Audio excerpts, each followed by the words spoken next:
Have you ever looked back at rejection and realized that somewhere along the way you ignored something you already knew? Principle number one, rejection can teach you to trust yourself.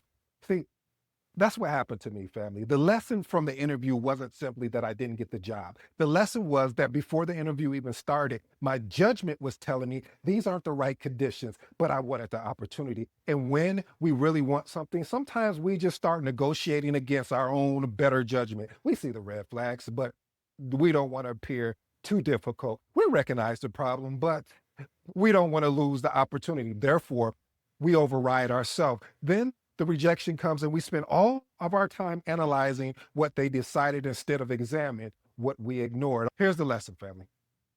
Sometimes the lesson isn't that you made the wrong decision. It's that you already knew the right decision and just didn't trust yourself enough to make it. Rejection can expose the places where you still need to develop self-trust. See, sometimes rejection isn't teaching you to try harder. It's teaching you to trust yourself sooner. Family, I'm gonna park here parenthetically and say this. This is one of the things that I've had a challenge through my life is saying I need to trust myself more.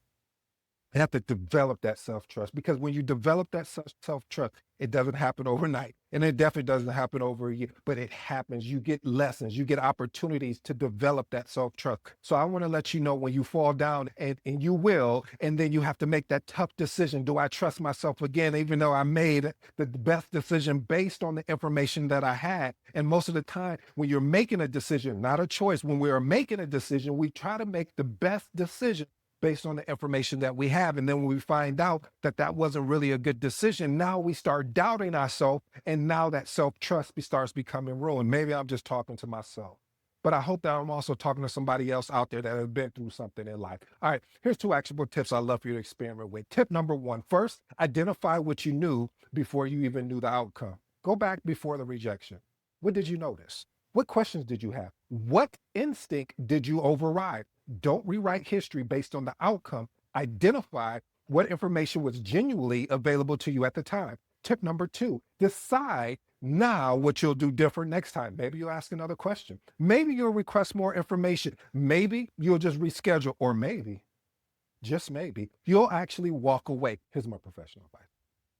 As project managers and leaders, self-trust doesn't mean assuming you're always right. It means respecting your judgment enough to investigate what you're seeing. If something feels wrong on a project, don't ignore it because everyone else seems comfortable. Ask the question, validate the assumption, surface the risk. Professional maturity isn't knowing you're always right. It's being willing to investigate when something tells you something is just not right.